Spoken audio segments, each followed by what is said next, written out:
গত বছর ২৩ অক্টোবর রাতে পুরান ঢাকার হোসনি দালানে তাজিয়া মিছিলের প্রস্তুতির সময় বোমা হামলা চালায় নিষিদ্ধ জঙ্গি সংগঠন জেএমবি। ওই হামলায় ২ জন নিহত ও শতাধিক আহত হয়। তবে এবার সেরকম কিছুর সম্ভাবনা নেই বলেই মনে করেন ডিএমপি কমিশনার। হোসনি দালান পরিদর্শন শেষে সংবাদ ব্রিফিংয়ে এ নিয়ে কথা বলেন তিনি। গতবারে কোথায় কোথায় আমাদের ভুল ছিল, কোথায় ল্যাকিং ছিল, ত্রুটি ছিল, বিচ্যুতি ছিল, সেটি আমরা যথাযথ পর্যালোচনা করেছি এবং পর্যালোচনা এবার যাতে তেমনটি না ঘটে তার জন্যে আমাদের সামর্থ্য অনুযায়ী পসিবল অল স্টেপস আমরা নিয়েছি। আরবি মাসের ১০ মহররম বা ১২ অক্টোবর এবারের পবিত্র আশুয়া।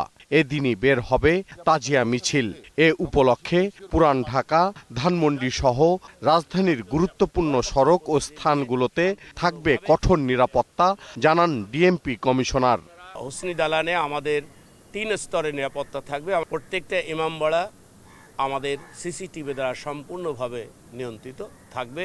প্রত্যেকেই মেটাল ডিটেক্টর মাধ্যমে, ফিজিক্যাল চেকিংয়ের মাধ্যমে আর্চওয়ে পেরিয়ে ভিতরে প্রবেশ করতে দেওয়া হবে।